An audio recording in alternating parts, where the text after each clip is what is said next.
Ingat saja saudara-saudara, bagaimana keadaan kamu ketika kamu dipanggil. Menurut ukuran manusia, tidak banyak orang yang bijak, tidak banyak orang yang berpengaruh, tidak banyak orang yang terpandang. Tetapi apa yang bodoh bagi dunia, dipilih Allah untuk memalukan orang-orang yang berhikmat. Dan apa yang lemah bagi dunia, dipilih Allah untuk memalukan apa yang kuat. Pastor's Note hari ini mengingatkan kita semua bahwa perjalanan kita sebagai orang percaya adalah sebuah perjalanan yang dimulai dari panggilan Tuhan kepada hidup kita. Kita yang tadinya tidak berharga, tidak ada apa-apanya, dipanggil Tuhan, dipilih untuk menjadi orang-orang yang berdampak bagi lingkungan sekitar kita. Saudara, kita sudah belajar bersama tentang bertekun, dan saya menyadari bahwa semakin lama kita mengikut Kristus, kita perlu menjaga supaya hati kita, pikiran kita tetap murni dan tetap tertuju kepada Tuhan.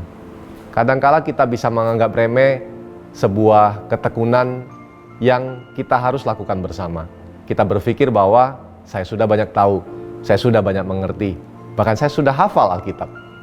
Saudara, hari ini saya ingin mengingatkan kita semua, mengarahkan kita kembali, mengingatkan kita kembali akan keadaan kita pertama kali ketika kita dipanggil oleh Tuhan. Saya akan membacakan lebih lengkap beberapa bagian dari 1 Korintus pasal yang pertama ini. Orang-orang Yahudi menghendaki tanda dan orang-orang Yunani mencari hikmat. Tetapi kami memberitakan Kristus yang disalibkan. Untuk orang-orang Yahudi suatu batu sandungan, dan untuk orang-orang bukan Yahudi suatu kebodohan. Tetapi untuk mereka yang dipanggil, baik orang Yahudi maupun orang bukan Yahudi, Kristus adalah kekuatan Allah dan hikmat Allah. Saudara, ayat 22 ini dimulai dengan sebuah kalimat, yaitu orang-orang berusaha mencari tanda dan hikmat. Apa yang hari ini saudara butuhkan? Tanda? Kapan berakhirnya semua sakit penyakit ini? Atau hikmat? Untuk bagaimana bisa mengelola bisnis, pekerjaan, keluarga Anda?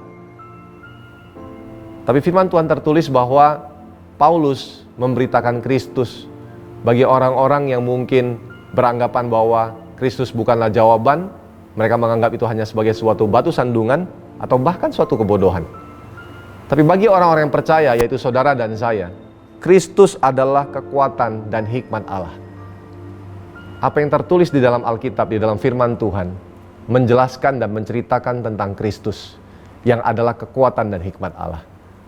Saudara, ketika kita bertekun mencari Tuhan melalui firman, maka disitulah kita menemukan kekuatan dan hikmat Allah, bukan dari tempat lain. Sebab yang bodoh dari Allah lebih besar hikmatnya daripada manusia, dan yang lemah dari Allah lebih kuat daripada manusia. Saya ulangi ayat yang saya baca pertama kali tadi. Ingat saja saudara-saudara, bagaimana keadaan kamu ketika kamu dipanggil. Saya waktu membaca ini mengingat kembali akan keadaan saya ketika saya dipanggil oleh Tuhan. Saya datang dari daerah ke Jakarta untuk kuliah, dan saya mengingat saya tidak tahu tentang banyak hal.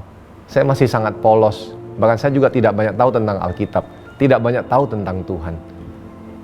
Tahun ini sudah memasuki tahun ke-20 saya mengikut Kristus. Saya menyadari bahwa ada satu hal yang perlu saya jaga, yaitu hati dan pikiran saya, supaya tetap murni, tetap tulus, tetap rindu, haus akan firman Tuhan. Sama seperti ketika saya pertama kali dipanggil. Menurut ukuran manusia, tidak banyak orang yang bijak, tidak banyak orang yang berpengaruh, tidak banyak orang yang terpandang. Tetapi apa yang bodoh bagi dunia, dipilih Allah untuk memalukan orang-orang yang berhikmat. Dan apa yang lemah bagi dunia, dipilih Allah untuk memalukan apa yang kuat. Dan apa yang tidak terpandang dan yang hina bagi dunia, dipilih Allah. Bahkan apa yang tidak berarti, dipilih Allah untuk meniadakan apa yang berarti. Supaya jangan ada seorang manusia pun yang memegahkan diri di hadapan Allah. Mari saya mengajak kita untuk kembali ke dasar. Ini adalah masa-masa di mana kita diuji, fondasi kita sedang digoncangkan.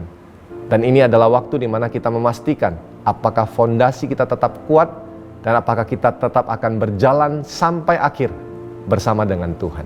Saya percaya kita mau terus bertekun dan kita akan melihat buah-buah dihasilkan dalam kehidupan kita. kita akan melihat bagaimana kehidupan kita menjadi kehidupan yang kuat dan berdampak bagi orang-orang di sekitar kita. Tuhan Yesus memberkati.